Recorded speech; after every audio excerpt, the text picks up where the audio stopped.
नमस्कार, स्वराज एक्सप्रेस में आप सभी का स्वागत है। छत्तीसगढ़ एक्सप्रेस में मैं हूं आपके साथ कविता पांडे। बुलेटिन की शुरुआत करेंगे जहां विधानसभा में धान खरीदी का मुद्दा उठा। नेता प्रतिपक्ष डॉक्टर चरणदास महंत ने प्रश्न किया, सदन में उठा मेकाहारा में मशीन खरीदी का मुद्दा। बीजेपी विधायक अजय चंद्राकर ने स्वास्थ्य मंत्री को घेरा। मंत्री और चंद्राकर के बीच तीखी नोकझोंक हुई। तो नेता प्रतिपक्ष डॉक्टर चरणदास ने प्रश्न किया, सदन में उठा मेकाहारा में मशीन खरीदी का मुद्दा।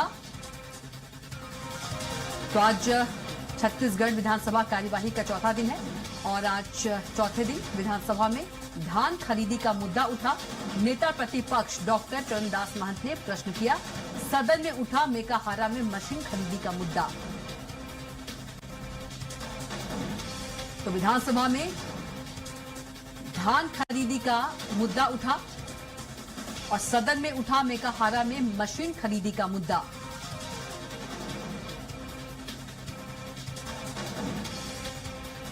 और इसी खबर पर ज्यादा जानकारी के साथ रायपुर संवाददाता दिलीप साहू हमारे साथ सीधे जुड़ गए हैं। दिलीप, विधानसभा में आज धान खरीदी का मुद्दा उठा। नेता प्रतिपक्ष डॉक्टर चरणदास महंत ने प्रश्न किया। इसके साथ ही सदन की यदि हम बात करें तो मेकाहारा में मशीन खरीदी का भी मुद्दा उठा। और क्या कुछ खास रहा, जानकारी दीजिए। जी बिल्कुल कविता, बता दें कि प्रश्नकाल के दौरान ही मेकाहारा में मशीनों की खरीदी को लेकर मेडिकल कॉलेज हॉस्पिटल है, डॉक्टर भीमराव अंबेडकर, राजधानी रायपुर का सबसे बड़ा अस्पताल है। वहां पर बहुत सारी जो मशीनें खरीदी गई है उन मशीनों का इस्तेमाल नहीं हो रहा है। इसको लेकर एक मामला उठाया। बीजेपी के ही वरिष्ठ विधायक अजय चंद्राकर ने यह मामला उठाया। उन्होंने कहा कि मशीनों का इस्तेमाल कब होगा। तो इसको लेकर स्वास्थ्य मंत्री ने जवाब दिया कि जो खरीदी गई है बहुत सारी मशीनें पूर्व सरकार की है और उस समय का, और उसमें बहुत सारी गड़बड़ियां अनियमितता सामने आई थी, उसकी जांच की जा रही है।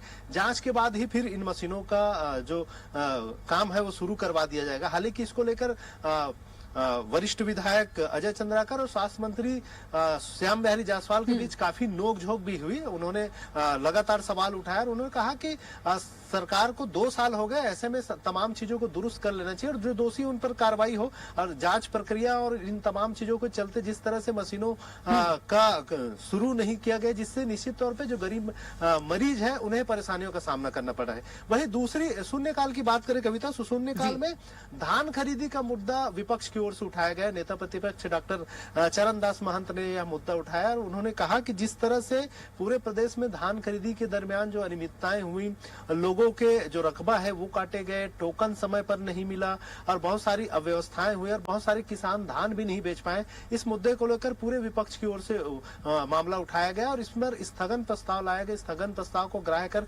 चर्चा कराने की मांग की गई। इस पूरे मामले को लेकर पूर्व सीएम भूपेश बघेल ने भी कहा कि लगातार किसान जो कर्ज लिए हैं वो भी धान नहीं बेच पा रहे हैं। कम से कम धान खरीदी हो, इसकी कोशिश सरकार की ओर से की गई। धान खरीदी से बचते हुए नजर आए। पिछले बार की तुलना में इस बार 9 लाख मीट्रिक टन से अधिक की जो धान है उसकी खरीदी कम हुई है।